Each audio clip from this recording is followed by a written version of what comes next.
நான் உள்ளுக்குள்ள சக்கரவர்த்தி. ஆனா உண்மை ஐயோ இவனா ரொம்ப நாளா உன்னதான் நான் தேடிட்டு இருந்தேன். என்கிட்ட காசு வாங்கலையா? வாங்கின காசை என்ன பண்ண, எப்ப தருவ? சொல்றேன். என் வாழ்க்கை மாறிடுச்சு. என்ன எனக்குள்ள நடந்த பிரச்சனைகளுக்கு எல்லாம் காரணம் என்னன்னு கண்டுபிடிச்சிட்டேன். காசை என்ன பண்ண, எதுக்கு வாங்கினா? நீ ரொம்ப அவசரம், இப்பயோ கொடு. வாழ்க்கை நான் பயங்கரமான பிரச்சனை இல்லை, எப்போ உடனே காசு வேணும்னு வாங்கிட்டு போனேன். சொல்றேன்.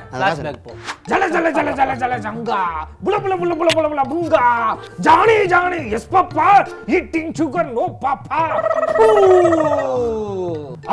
பக்தா, உனக்கு என்ன பிரச்சனை சொல்லு. சாமி, ஒரு பொண்ணை உயிருக்கு உயிரா லவ் பண்ண. ஆனா அந்த பொண்ணு உன்னை விட்டுட்டு போயிட்டா, ஓடிட்டா. அதுக்கப்புறமா பிசினஸ் ஸ்டார்ட் பண்ண. அன்னியோடைய உன் வாழ்க்கையை முடிஞ்சு போயிடுச்சு. அதெல்லாம் அடைக்கலான்னு சொல்லிட்டு கடன் வாங்கினேன். அன்னியோடைய நீ பெரிய கடன்காரனா ஆயிட்ட. ஆமா, மரத்தை வெட்டினா கட்ட, முடிய வெட்டினா மட்டும்னு வாட்ஸ்அப்ல உங்க விளம்பரத்தை பார்த்தேன். அந்த வாசகம் எனக்கு ரொம்ப பிடிச்சிருந்தது. வாசகம் பிடிச்சிருந்ததா? உங்களுடைய வாழ்க்கையில ஒரு பெரிய எதிரிகள் உன்னை பார்த்தா பின் தொடர்ந்துட்டே இருக்காங்க. ஆமா, அது யாருன்னு சொல்லிட்டு கண்டுபிடிக்கிறதுக்கு தானே என்கிட்ட வந்திருக்கே. கரெக்டா சொல்றீங்க சிசியா. உன்னுடைய வாழ்க்கையில உனக்கு எதிரியா இருக்கிற 3 பேர் யாருன்னு சொல்லு. ஆண்டனி, ஆனந்த், வினோத். பச்சாக்கா பச்சாக்கா பஜங்கா. உன்னுடைய கண்ணை மூடி உன்னுடைய இஷ்ட தேவதையை வேண்டு. அஜாங்கா பஜங்கா சிஜங்கா. பாத்தியா, இந்த பேப்பர்ல தான் உன்னுடைய எதிரி யாருன்னு சொல்லிட்டு இருக்கு. இப்ப பார், இத பிடி. என்ன சாமி, எதிரியை கண்டுபிடிக்கிறேன்னு சொன்னீங்க, வெள்ளை பேப்பர் கொடுத்துறீங்க. இப்ப நான் லெட்டர் எழுதி என் காதலியை சேர்த்து வைக்க போறீங்களா? அதுக்கு இல்ல, உன்னுடைய எதிரி யாருன்னு அதுல இருக்கு. இப்ப பார்.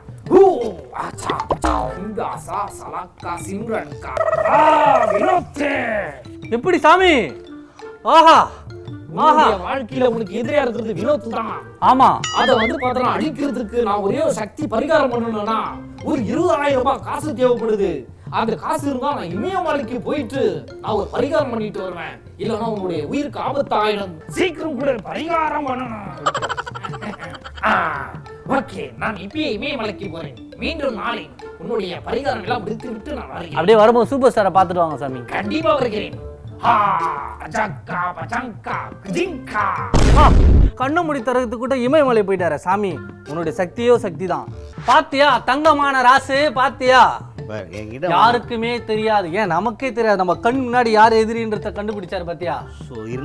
அந்த 20,000 ரூபாய் கொண்டு போய் என்கிட்ட கொடுத்துருக்க. மகான் உங்க மகானை விட பயங்கரமான மேஜிக் எல்லாம் நான் காட்டுறேன். ஒரு நிமிஷம் என் கூட. நல்லது செய்யறவன இப்படிதான் சொல்லி நீங்க காட்டுறேன் உனக்கு என்னன்னு. வா, என்னத்த காட்ட போறியோ? காதல் கடிதம் கேட்டேன். அவன் இந்த மாதிரி ஒரு பேப்பர் காட்டினானா? ஆமா. அப்படியே நீ அழகா தடவை உன் பேர் வந்துச்சுன்னு சொன்னால நானும் சொல்றேன். நான் சொல்ற மாதிரி கரெக்டா தடவணும். என்ன பண்ற, அழகா அப்படியே உங்க மகான் சொல்லும் போது எப்படி பாசமா தடவனியும் அதே மாதிரி தடவுங்க. விளையாடு தம்பி, என் பேர் வருது. உன் வாழ்க்கைக்கு பிரச்சனை நீ தான், நான் சொன்னேன்ல. அதான் மந்திரம் உன் பேரை காட்டி கொடுத்துருச்சு. நீ எப்ப இந்த மகான் கூட சேர்ந்து சிசினமா இருக்கியா? கீச்சாங்க. யோ, 3ஆம் கிளாஸ் பையனுக்கே தெரியும் மெழுகுவத்தியில பேப்பர் ஏத்திட்டு மேல பொடி போட்டு தச்சா பேர் தெரியும். இத போய் நம்பி எவ்வளவு கொடுத்தா? 20,000 ரூபாய் மங்க மட்டும் போயிட்டாங்களா? சமீபத்துல கூட குடுக்குடுப்பக்காரன்னு சொல்லிட்டு ஒருத்தன் ஒரு 1000 3 சவர நகையை பரிகாரம் பண்ண தூக்கி போயிட்டான். இந்த மாதிரி ஏகப்பட்ட விஷயம் நடந்துகிட்டு இருக்கு. இன்னும் நீ வெள்ளந்தியா இருக்க, வாழ்க்கையில பிரச்சனையை கண்டுபிடிக்கிறது மத்தவனை தேடிக்கிட்டு இருக்க.